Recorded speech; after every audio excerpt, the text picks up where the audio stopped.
What's up everybody? Welcome back to another video. It's been a long time, but B&O has some new headphones. The Beoplay H100s. Let's get into it.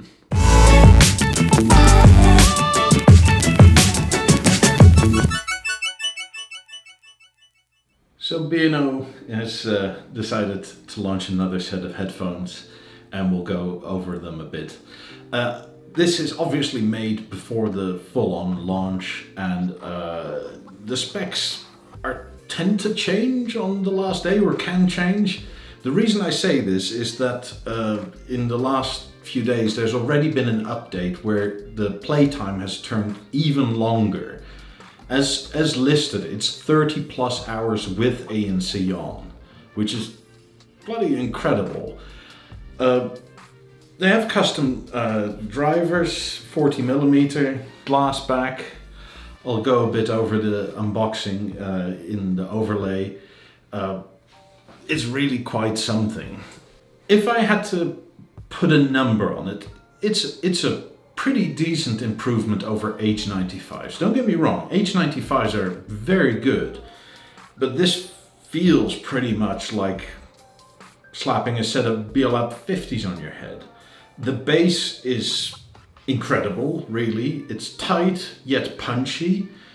It's sort of Portal levels without distortion or shaking. The mids are incredibly spacious, as are the highs. It feels like the sound stage is almost akin to an open back set of headphones. I'm not entirely sure if that was what they were going for, but it may also be the glass, because the back is now glass. And that may be just a function of better materials. In terms of substantial product design, this is really quite something. And you can tell B&O feels the same way, because they are backed with a 5-year warranty, and pretty much everything that can go wrong is replaceable, which is kind of interesting. I mean, it also shows they're really backing this for the long term, and I can understand why. They're fully okay with Atmos. Atmos works through Tidal and the B&O app, and for you guys out there that love Apple Music also does Atmos audio.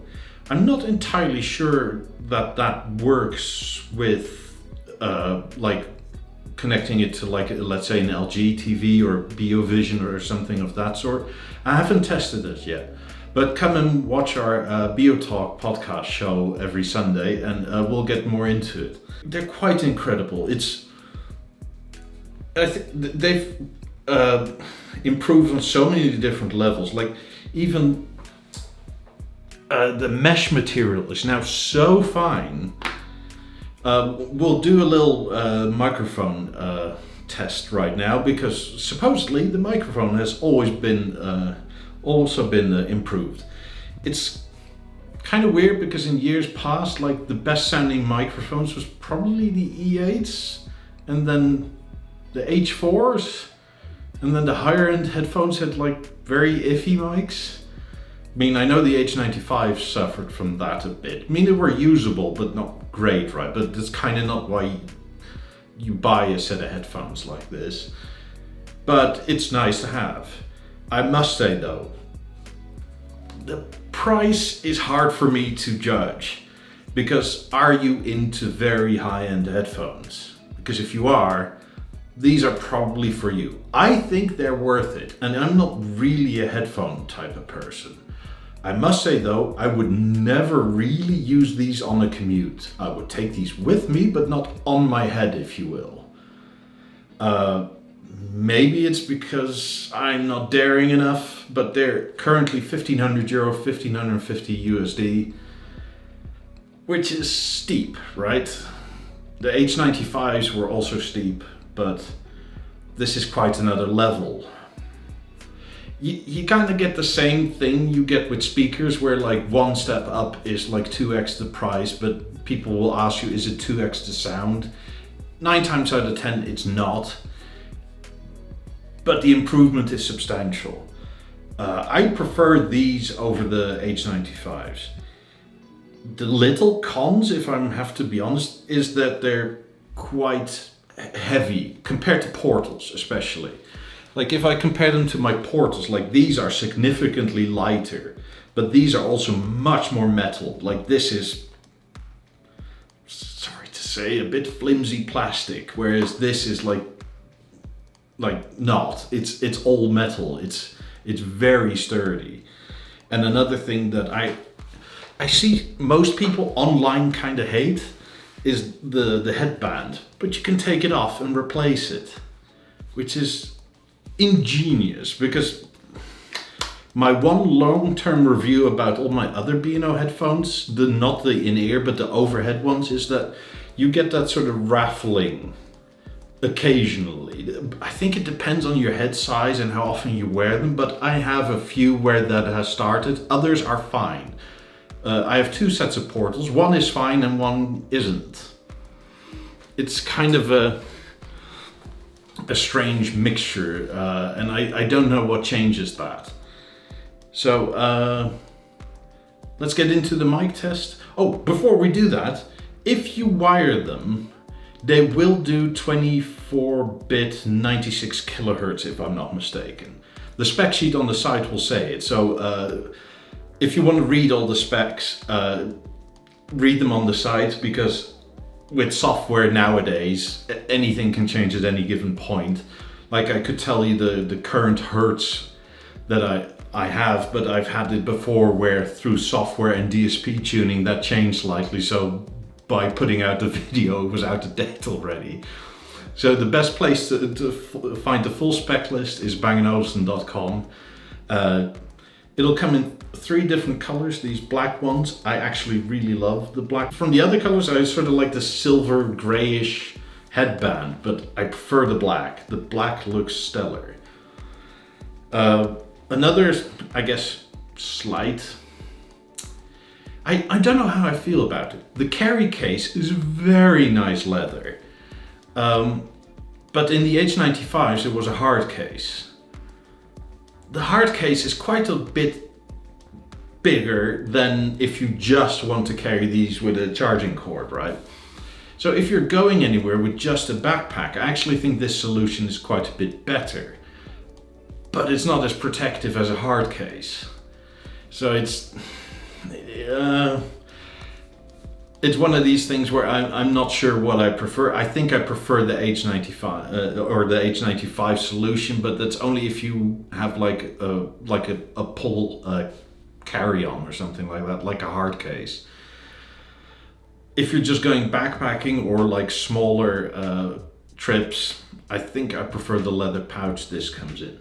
Another nice thing about the leather pouch, which is not a function at all of the leather pouch, but of the new design, if you keep them in the leather pouch, the sort of travel bag, they will keep a charge for a year, they say.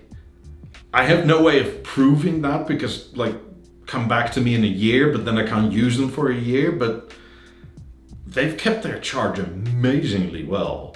Like, with other headphones, I believe their battery stats, but you never sort of know, but these last so long that you can essentially use them for 5 days if you only do like 4 hours a day, and you're still at like 30-40% left, which is crazy, but nice. Anyway, let's do a little voice test, see how that goes. This is a test for the microphone. This is done through OBS. Don't mind the shitty webcam. It's not the greatest camera, but it works. But you can hear my voice quite clearly now. Hope this is a clear reflection of how it sounds in real life, because I haven't heard it back actually yet. I must say though, these headphones are super comfy to wear. They're, like I said, slightly heavier, but this thicker headband, it really suits my head anyway. And I hope the microphone actually is nice this time. I hope the mic does it justice. I'll have to listen back once I edit the video. I really, really like these. I've seen a lot of people online say they're not as fond of the aesthetics of it. I kind of don't get it.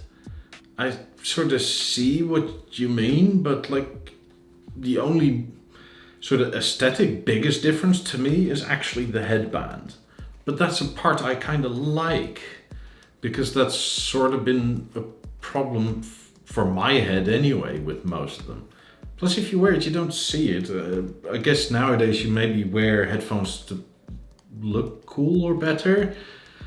Maybe that's kind of slightly lost on me, but it's a very subjective bit, obviously. So the last real great hurdle is the price. Do I think they're worth it? Yes, I kind of do. But it's... First off, I'm really Bang & Olufsen biased, like incredibly.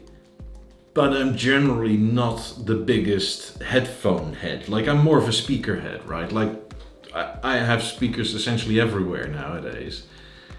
And I've never thought I would enjoy headphones as much as these. With the H95s, I always preferred the Portals over the H95s because the H95s are kind of clinical and not exactly harsh, but they're slightly fatiguing. And also the cushion is quite firm, whereas this cushion, that's I guess another thing, this could have been a bit thicker, but it's so soft. It doesn't become burdensome with glasses at all, which is kind of shocked me because I've worn it for a fair few hours now. With the H95s, I kind of had to max out after like an hour and a half because it was just pushing too much. The clamping force is pretty excellent, and the cushion is really soft and it forms. Like I said, the soundstage is amazing. We'll talk more on the Sunday show about it, but if you can get if you're looking for headphones in this price category, I would suggest having a look. I know there's a big market out there, but if you're B&O bias, if you want something gorgeous, something with a 5-year warranty that is essentially fully repairable, there's not that much out there, I don't think. I think they fixed one of the major weaknesses of older headphones with this headband, and people may not think it's pretty, but it's functional, and you can mix and match colors, which is also kind of interesting. Because all these parts will be for sale as like repair parts. And if they break, it's warranted, and it's crazy long warranty. The sound is really quite something else. If you have a dealer close to you, please visit them and listen to them. Experience it.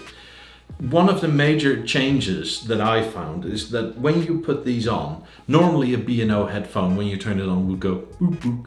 But now you get that, but essentially form an orchestra, which is kind of a nice touch. It's really quite special, and I think they've really outdid themselves for headphones. I enjoy these. I am very cognizant of the price and what is out there. But if you can swallow that price, or if price is not an option, please have a look, because holy moly, they're good. Have a play with your dealer in the app, because there's so much to go on about. It's too much really to put in a short YouTube video. If you can swing it. If you're in the Netherlands, by the way, have a look at Bang Olufsen Ter Horst, because you can also see the amazing box art in real life, because this is like one of that. I love that B&O does proper boxes again, because this is why I keep boxes when they're nice. But also, if you're in the Netherlands or anywhere else, and if you really are interested in these and want to buy some, the first 5 purchasers, let them know I sent you. The links will be in the description. We'll get one of these stainless steel flasks. Very nice gift. I love this little thing. If you have a missus and this color is good, essentially this was like yoinked out of my hands and she owns it now. So thank you very much, Bang Olufsen Ter Horst, for making this little promo possible. Go to his website, links are down below in the description. I'll make sure to tag him in the comments as well. And hope to see you all this Sunday for another B&O Talk podcast where we can talk even more about these headphones. Thank you all and have a good day.